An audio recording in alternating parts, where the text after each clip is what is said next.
할렐루야. 주 예수 그리스도 이름으로 하나님 말씀 증거하겠습니다. 먼저 오셨으니 큰 소리로 인사 한번 나누실까요? 할렐루야. 오늘 안식일에도 주님의 크신 은혜 받고 돌아가는 귀한 시간 될 수 있도록 하나님께 간구해 봅니다. 오늘 하나님 말씀 창세기 15장 한번 보시겠습니다.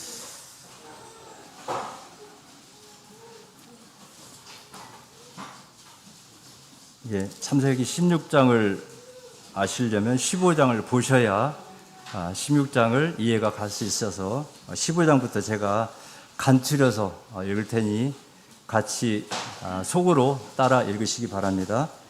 15장 1절.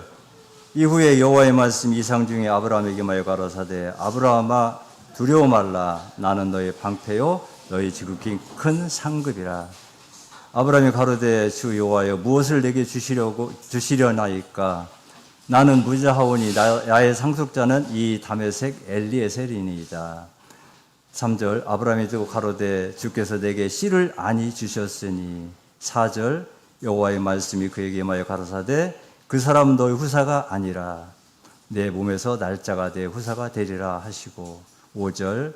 그를 이끌고 밖으로 나아가 가라사대 하늘을 우러러 뭇별을 세라. 셀 수 있나 보라. 또 그에게 이르되 내 자손이 이와 같으리라. 8절로 내려와서요. 그가 가로되 주 여호와여 내가 이 땅으로 업을 삼을 줄을 무엇으로 알리까. 9절. 여호와께서 그에게 이르시되 나를 위하여 3년 된 암소와 3년 된 암염소와 3년 된 수양과 산비둘기와 집비둘기 새끼를 취할지니라. 10절. 아브라함이 그 모든 것을 취하여 그 중간을 쪼개고 그 쪼갠 것을 마주 대하여 놓고. 13절로 가겠습니다. 여호와께서 아브라함에게 이르시되 너는 정령이 알라. 내 자손이 이방에서 객이 되어 그들을 섬기겠고 그들은 400년 동안 내 자손을 괴롭게 하리니 그 섬기는 나라를 내가 질취할지며 그 후에 내 자손이 큰 재물을 이끌고 나오리라. 15절. 너는 장수하다가 평안히 조상에게로 돌아가 장사될 것이요.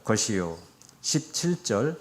해가 져서 어두울 때에 연기나는 풀무가 보이며 타는 햇불이 쪼갠 고기 사이로 지나더라. 18절. 그날에 여호와께서 아브라함으로 더불어 언약을 세워 가라사대 내가 이 땅을 애국 강에서부터 그 큰 강 유브라까지 내 자손에게 주노니. 15장 대략 내용이 그렇습니다. 하나님은 아브라함에게 항상 약속을 하셨어요. 이전에도 여러 번 약속하셨어요. 너에게 자손을 주겠다.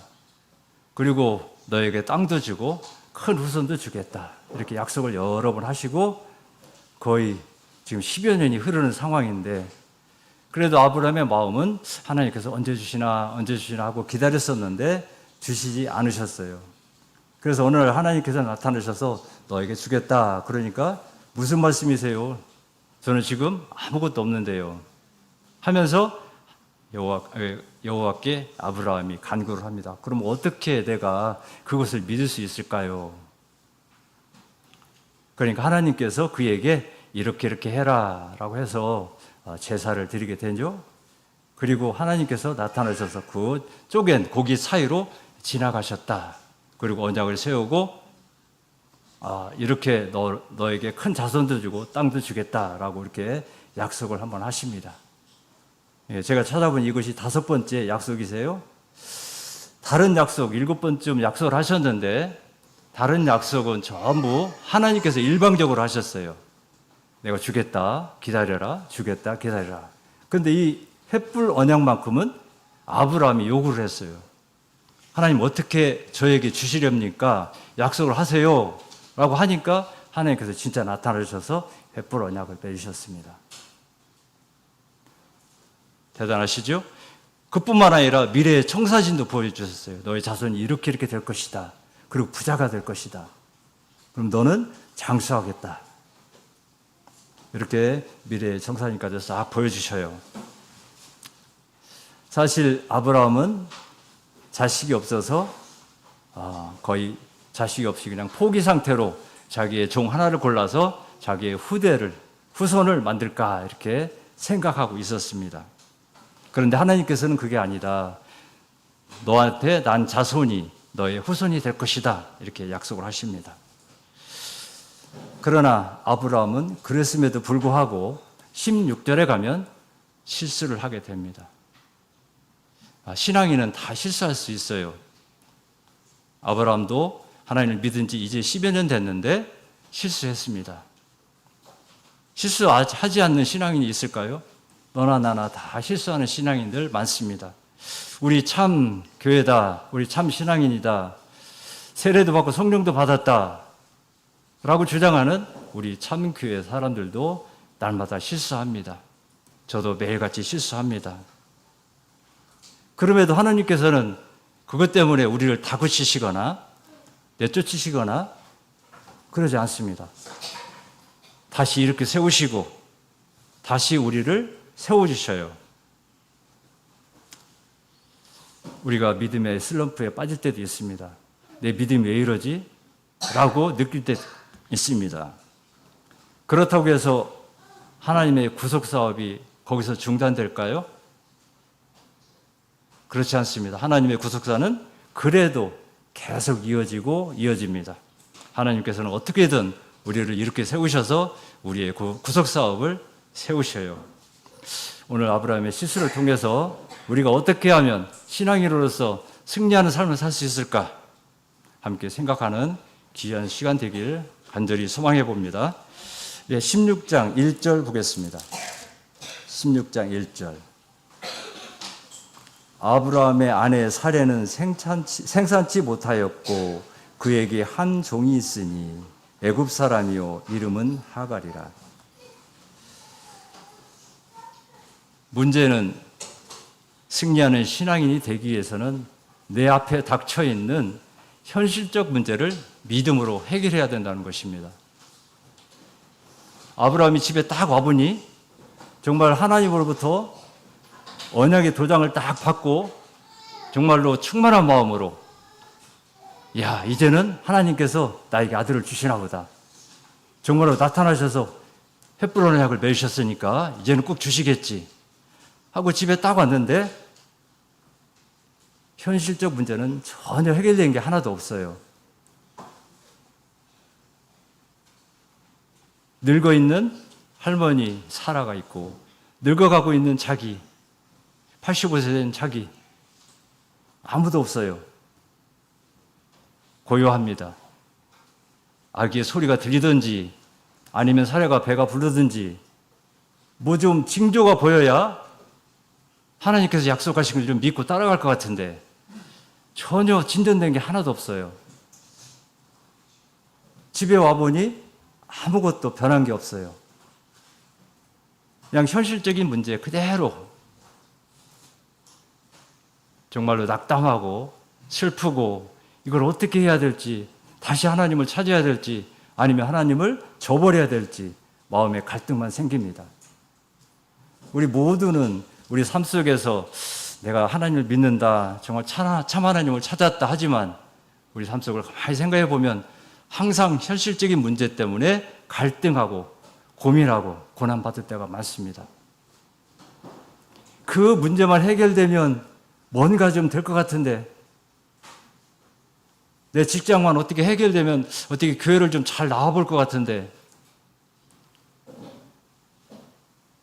내 남편만 교회 나오면 참 즐거울 것 같은데,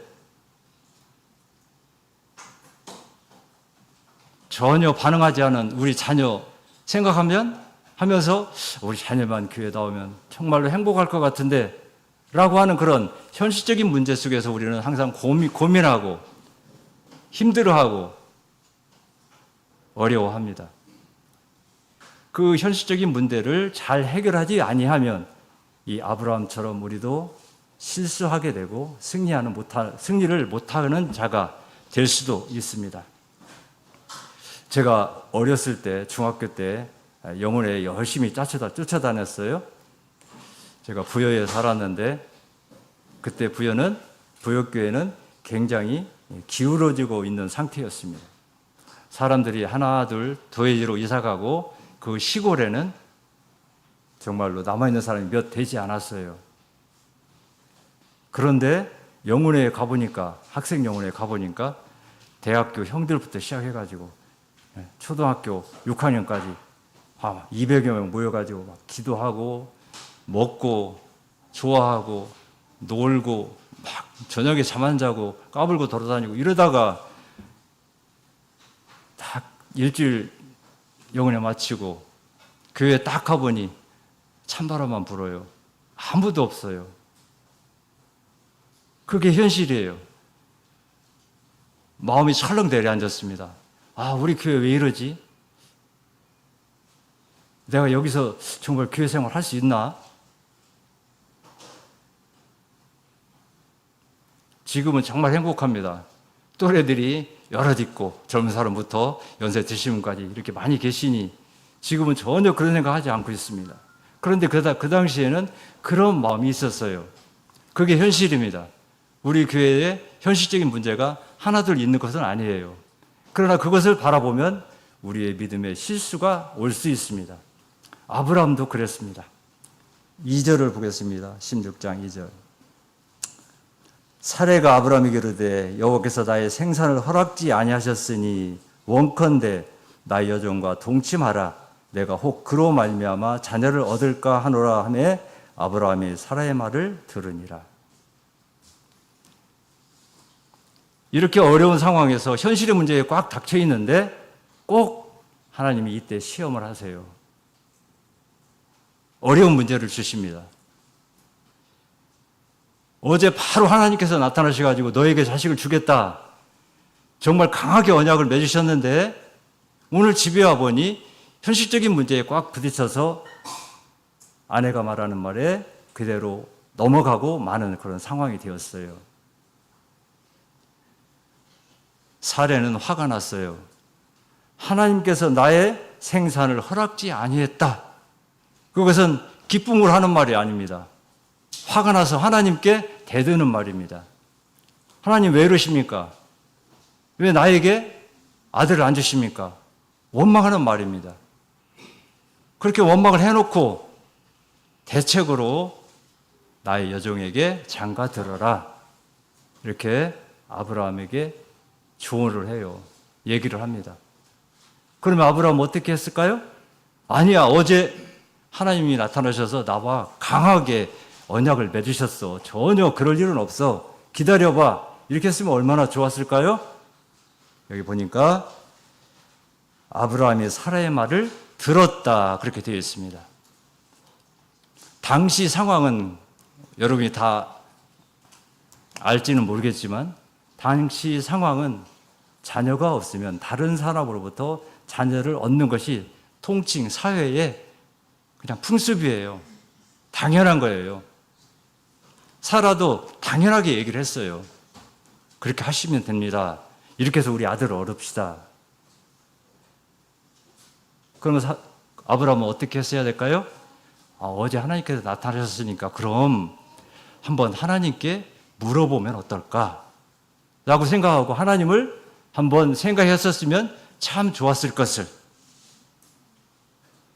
그는 하나님께 묻지 않았어요. 왜 안 물었을까요? 물어보나 마나예요. 물어보나 마나. 어제 약속했는데 다시 하나님 주셔요 물어보면 하나님의 대답은 무슨 말이냐? 내가 약속했지 않느냐? 라고 호통을 칠 게 당연해요. 그래서 묻지 않는 겁니다. 물어봤자예요.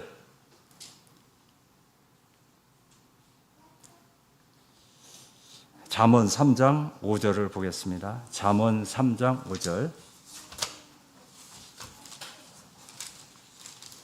잠언 3장 5절, 6절.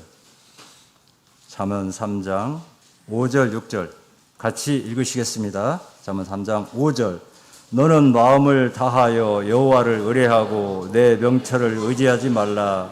너는 범사에 그를 인정하라. 그리하면 내 길을 지도하시리라.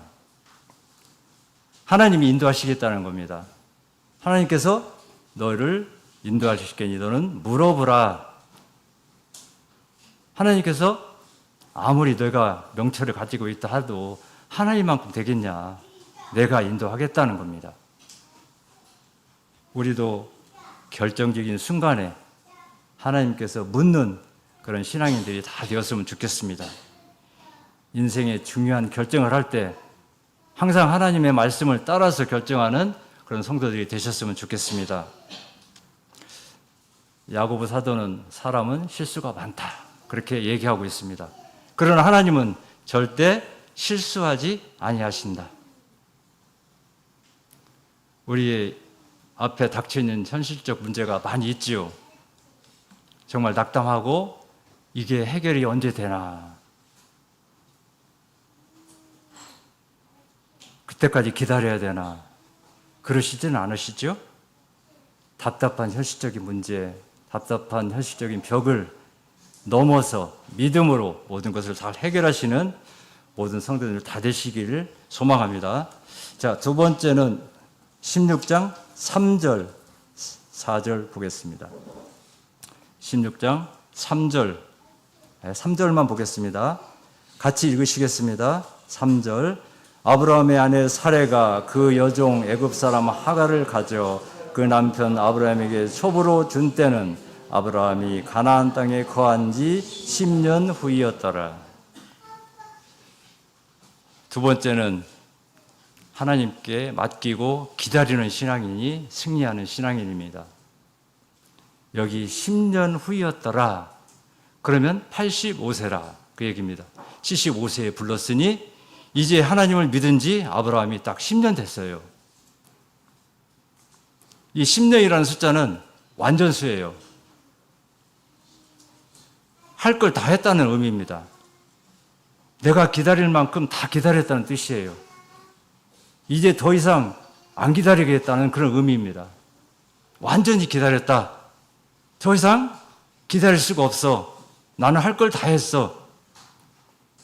이제 하나님께서 응답하시면 돼 라는 의미가 들어있어요.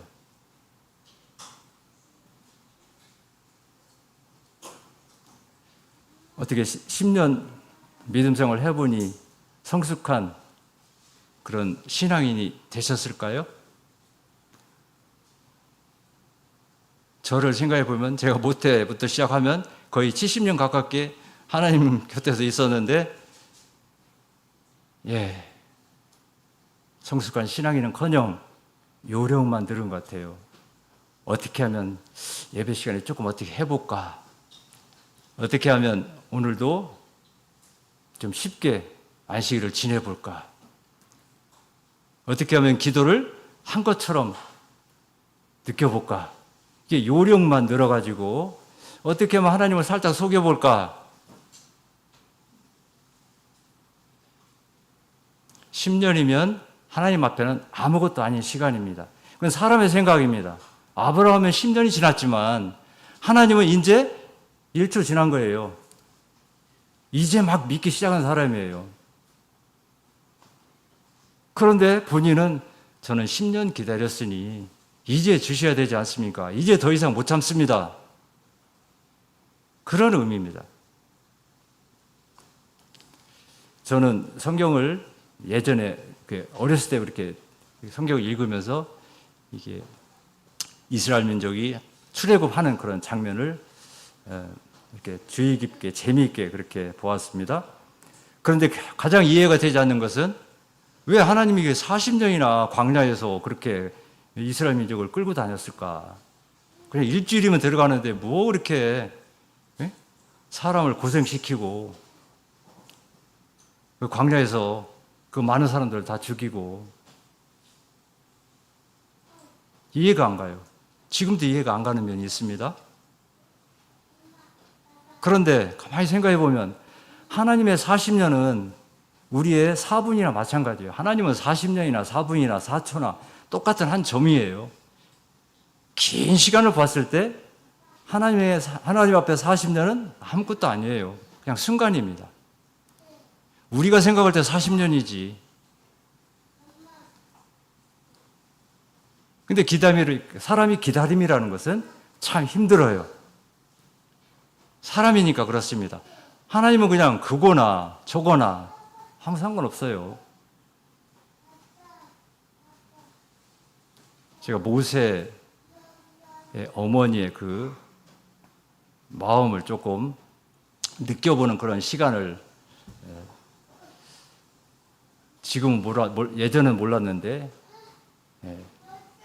우리 어머니한테 한번 여쭤보고 그 마음을 한번 느껴보도록 하겠습니다.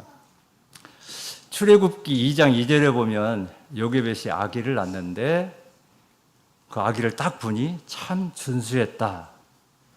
그래서 3달을 숨겼다.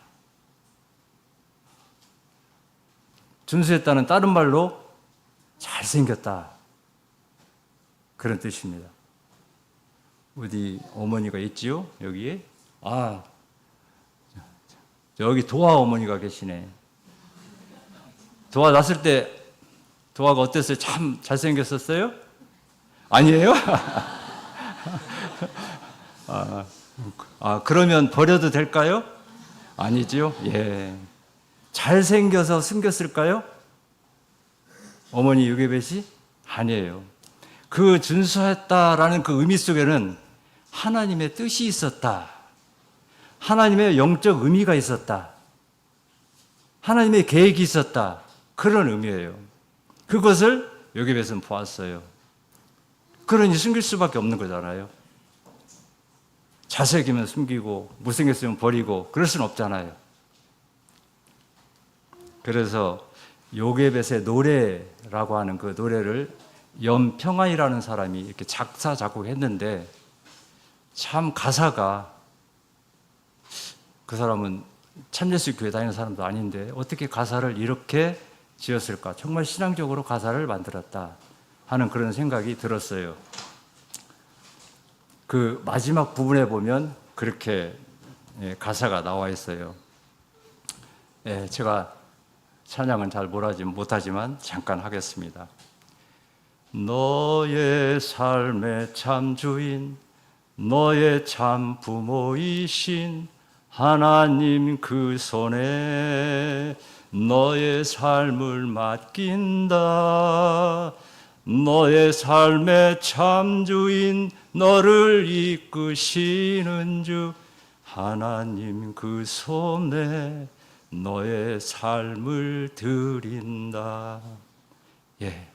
이 요게벳이 자기의 아기, 3개월 된 아기를 갈 상자에 넣어서 떠나보낼 때의 마음이 어땠을까요? 할 수 없이 떠나보내는 거잖아요. 얘가 어떻게 될지, 살지 죽을지 몰라요. 그러니 기도할 수밖에 없어요. 하나님 앞에 맡길 수밖에 없어요. 내가 부모가 아니고 이제부터는 하나님이 부모가 되는 겁니다.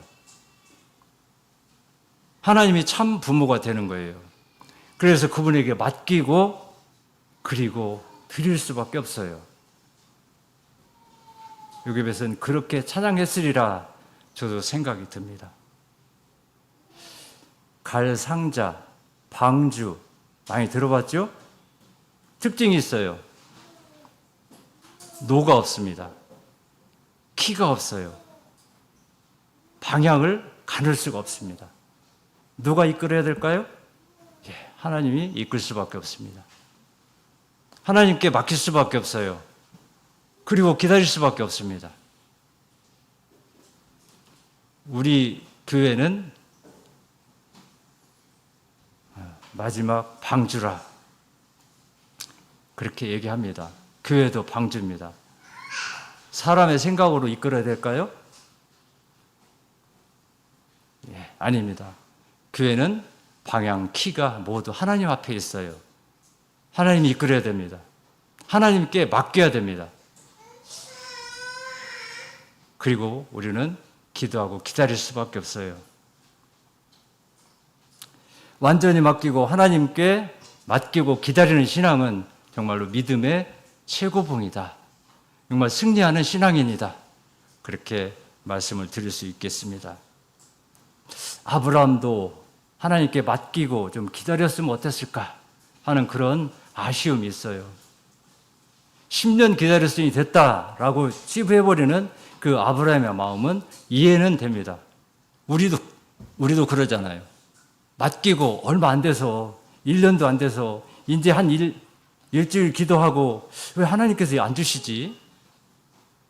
왜 하나님께서 묵묵부답이시지?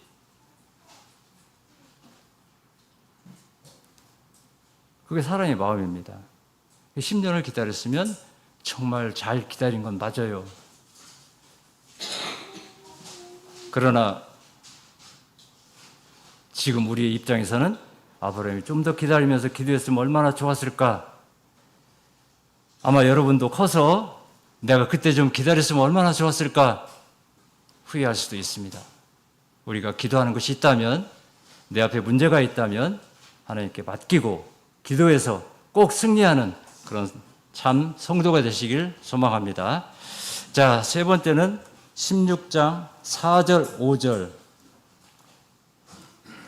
5절 보겠습니다. 제가 읽겠습니다. 아브라함이 하갈과 동침하였더니 하갈이 잉태함에 그가 자기의 잉태함을 깨닫고 그 여주인을 멸시한지라. 사레가 아브라함에게 이르되 너의 받은 욕은 나의 받은 욕은 당신이 받아야 옳도다. 내가 나의 여종을 당신의 품에 두었거늘 그가 자기의 잉태함을 깨닫고 나를 멸시하니 당신과 나 사이에 여호와께서 판단하시기를 원하노라. 6절 끝부분 보겠습니다. 사레가 하갈을 학대하였더니 하갈이 사레 앞에서 도망하였더라.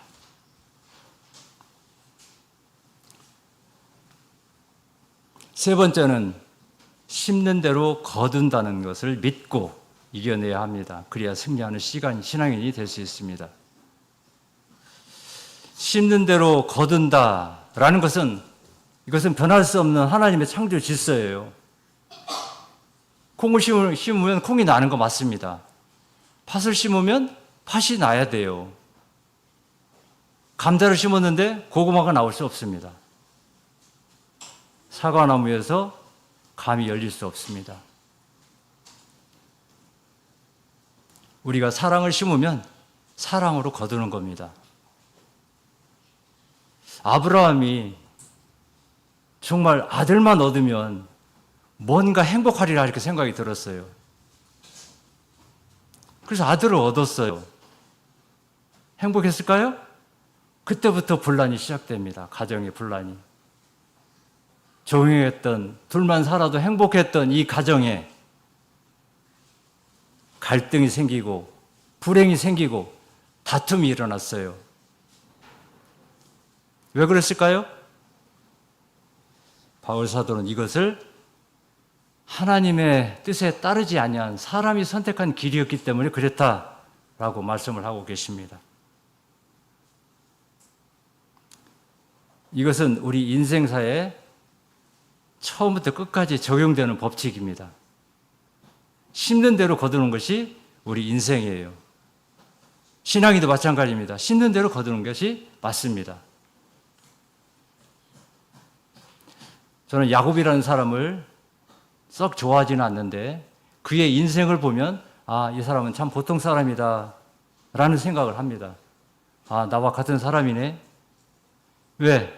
그 사람은 나와 같이 욕심도 있고 자기 할 일에 따라서 하기도 하고 하나님을 거부할 때는 거부하고 인정할 때는 인정하고 좋으면 하나님 따라다니고 싫으면 안 따라다니고 남들을 한번 속여보기도 하고 어쩌면 나의 삶하고 이렇게 비슷할까 해서 어떨 때는 좋기도 해요. 야곱이 결정적인 순간에 아버지를 속였어요. 아버지께서 이제 큰아들 에서를 불러서 너에게 장자권을 다 넘겨주겠다. 그런데 야곱이 아버지를 속여서 그 장자 권리를 몽땅 가져갑니다. 그러면 그 속인 것이 그대로 그냥 끝났을까요? 그게 브엘세바에서였는데 끝나지 않았어요. 수십 년이 지난 후에 10 아들이 본인을 속입니다. 요셉이 죽었다고 속여요. 아버지의 마음이 어땠을까요? 당연히 찢어졌겠죠. 자기가 가장 사랑했던 그런 아들이었는데 아들이 죽었다. 형들이 죽였다고 속였어요. 자기가 아버지를 속인 것처럼 아들들이 자기를 속였어요. 심는 대로 거두는 겁니다. 당연한 거예요.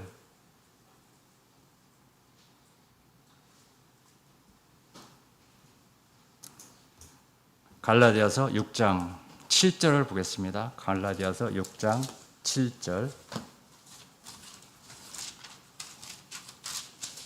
갈라디아서 6장 7절, 8절.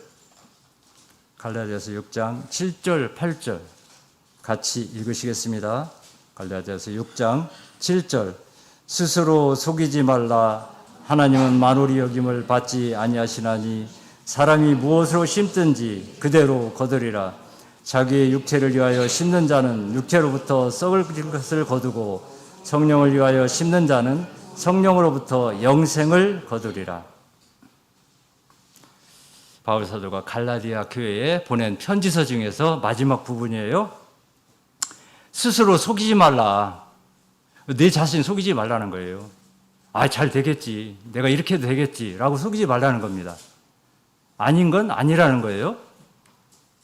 하나님은 그렇게 내가 나를 속일 수 있을 만큼 그렇게 조롱당하지 않는 분이다. 나를 조롱하지 말라. 여기 만홀이란 말은 업심여기지 말라, 조롱하지 말라 그 뜻입니다. 나를 속여서 조롱한다? 하나님은 못 보시겠지? 라고 속이지 말라는 거예요. 그러면서 사람이 무엇으로 심든지 그대로 거두리라. 여기서 제일 중요한 말은 무엇이든지입니다. 무엇이든지 그러면 다 들어가요. 내가 찬양으로 심으면 찬양이 나올 것이고 사랑으로 심으면 사랑이 나오는 것입니다. 내가 겸손한 마음으로 심으면 겸손함이 되는 것이고요. 내가 혈기로 심으면 혈기대로 나오는 거예요, 결과가. 우리 신앙인이 그거 모를까요? 알아요. 그렇다는 거 다 아는데 이 아브라함처럼 실수할 때가 있어요. 그럼 빨리 어떻게 해야 될까요? 다시 심어야 돼요. 지금도 심어야 됩니다. 내가 과거에 심었는데 지금 아직도 안 왔는데 어떻게 하나 걱정할 거 없이 지금부터 심어 나가시면 됩니다. 오늘 심으면 내일 나올 수도 있고 10년 후에 나올 수도 있습니다. 내가 기쁨으로 심으면 기쁨으로 10년 후에 나에게 나올 수 있어요. 아브라함처럼 하나님의 뜻에 맞지 아니한 자기의 생각에 따라서 심어버렸으니 바로 그에게 행복보다는 갈등과 다툼, 그것이 생산되어 나왔습니다. 우리가 낙심하지 말고 하나님께서 말씀하신 것처럼 성령을 위하여 심는 자가 되길 바랍니다. 썩은 것을 위하여 심는 자가 되지 아니하고 성령으로 심는 그런 성도들이 되시기를 원합니다. 성도님 중에서 혹시 그런 분이 있을지 모를 수도 있어요. 우리 교회는 그러지 아니하지만 다른 교회 이야기를 들어보면, 저기서 다른 교회란 말은 일반 교회입니다. 상당히 갈등들이 많더라고요. 무엇 갈등이 많은가 물어보면 자기는 열심히 봉사활동도 하고 막 주방에서 일도 하고 막 이랬는데 어디서 이상한 사람이 하나 나타나더니 막 밥그릇 하나 들고 가고 국그릇 하나 들고 가고 자기가 다 한 것처럼 막 생색을 내고 이래가지고 미워 죽겠다는 둥 막 이렇게 얘기하는 사람들 있어요. 그래서 제가 가끔 일반 교회 그 설교를 들어보는데 그런 예를 들더라고요. 그래서 그 사람이 참 미웠다. 우리 교회에서도 봉사활동 하시는 분이 많이 계십니다. 어떻게 알아주면 좋고, 안 알아주면 더 좋고. 왜요? 하나님께서 알아주실 거 아니에요. 하나님께서 그래, 내가 참 봉사했다. 봉사를 심었구나. 그러니 너에게 좋은 것으로 거두게 하겠다. 이렇게 하실 거 아닙니까? 그래서 하나님께서는 오른손이 하는 것을 왼손이 모르게 해라. 그렇게 말씀하셨어요. 그래야 내가 너에게 복을 주지 않겠냐. 그래야 내가 너에게 그 심는 대로 줄 거 아니냐라는 그런 말씀입니다. 오늘 아브라함은 하나님의 뜻에 반해서 자기의 생각대로 심었어요. 하나님의 뜻이 아닌 육체로 심었어요. 육체의 뜻에 맞게 심었습니다. 그러니 거둘 것은 하나님의 사랑이 아니고 하나님의 온화함과 겸손이 아니고 다툼과 불행이 싹터 나왔습니다. 그럴 수밖에 없는 것이 이게 하나님의 완고한 진리이기 때문입니다. 창조의 진리예요. 누구도 이 창조의 진리에서 예외가 될 수 없어요.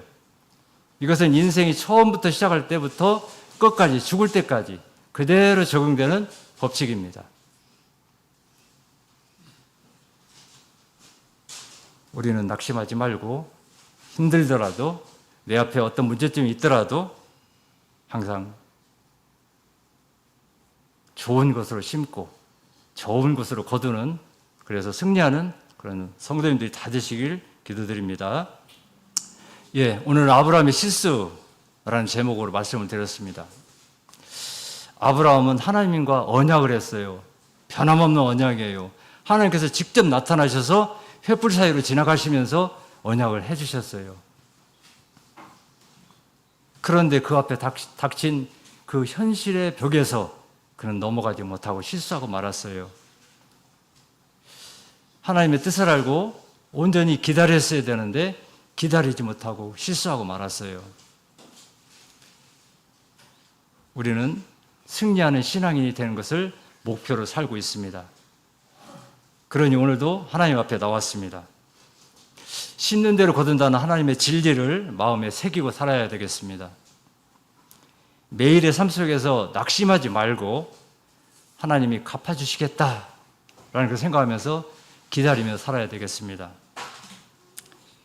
현실에 문제가 있습니까? 내 앞에 캄캄한 벽이 있어요? 그 벽을 어떻게 넘을까 걱정하고 계신가요? 사람이니 인간이니 걱정하고 사람의 생각대로 해보려고 노력하지요. 하지만 아브라함의 실수를 교훈 삼아서 우리는 하나님께 맡기고 하나님께 기도하며 꼭 승리하는 그런 참 성도님들이 다 되시길 주 예수 이름으로 축원드립니다. 아멘. 잠시 묵도하시겠습니다.